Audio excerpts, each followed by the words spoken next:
Ayan guys. Ngayon magluluto daw siya ng... Ano natin mo? Paano siya ng luya? Sibuyas. Sabihin na tawagin mo ng ano. Entremis. Tiil. Ka-entremis.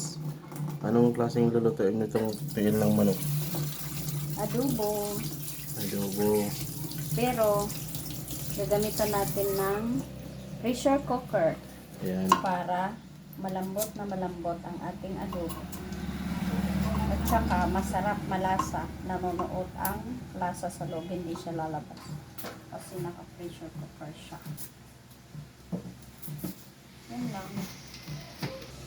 Ayan guys, pag nagluluto siya ng mga matitigas na pagkain, kayang palambutin. Pressure cooker.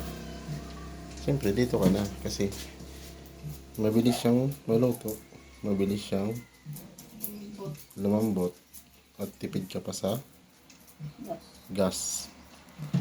At lalagyan pala niya ng Malasa pa siya. malunggay.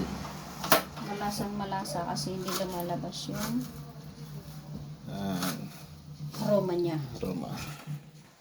Guys, ayan, salamat sa panonood.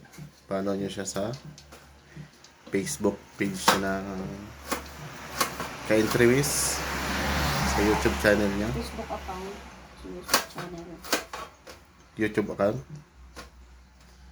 Ka-Entremis, tapos sa Facebook page Ka-Entremis, Facebook account ko. Facebook account Ka-Entremis,